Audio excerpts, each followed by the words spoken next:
سلام دوستان، از محمد صدیق هستم. اومدم با یه ویدیو دیگه در خدمتتون باشم. آقا گفتید بیاد بازی ایرانی رو امتحان کن، اومدیم با یه بازی ایرانی خیلی باحال و اوکی و اینکه اسمش هم قهرمانان لیگ برتر فوتباله و دوستان بازی از همه لحاظ اوکی. فقط یه بدی که داره اینه که قیمت پکمک‌ها و چه می‌دونم قدرت‌های کم بالاست. نگاه الان مثلا پک معمولی 60 تاست و پک خاصی 110 تاست که این برسه پک مگا چیز خیلی خوبیه. 450,000 داریم ما 80,000 دقیقا همینطوری که شما دیدید. آقا میریم برای بازی. حالا ما چند روز پیش اومدیم لیگ دست دوم از دست سه، الان نفر اول هم هستیم. حالا آره 11 مرسی. قدرت هم باید بخریم. حالا دیگه قدرت هم که تموم شد برای هر بازی بنش انرژی میدید. ما بریم بازی میکنیم، خنده میکنیم، شاده میکنیم.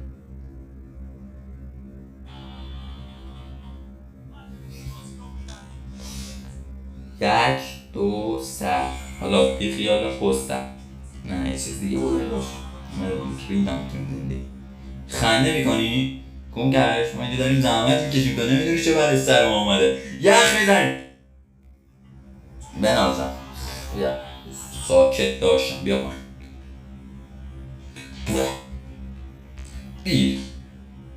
بگی بازی از همین لحاظ بازی سخت و منطوف ده تو یعنی چی؟ آرامش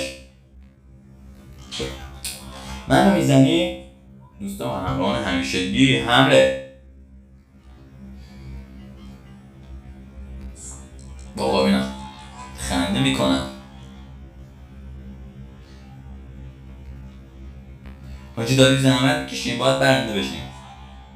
آقا من این چند روزی که نبودم یه اتفاقای خارق العاده افتاده. یعنی یه اکانت فری فایر من کردم، یکی خریدم، حالا ویدیوشو میذارم. من اینکه امیدوارم که خوشتون بیاد.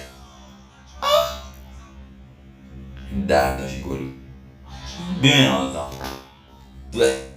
Haydi.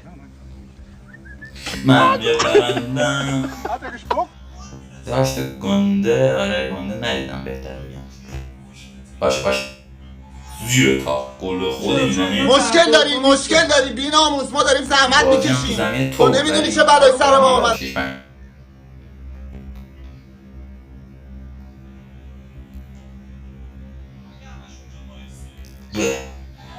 عالیه. ببین گزارشگرم داره، یعنی گزارشگر فارسیش هم بد نیست.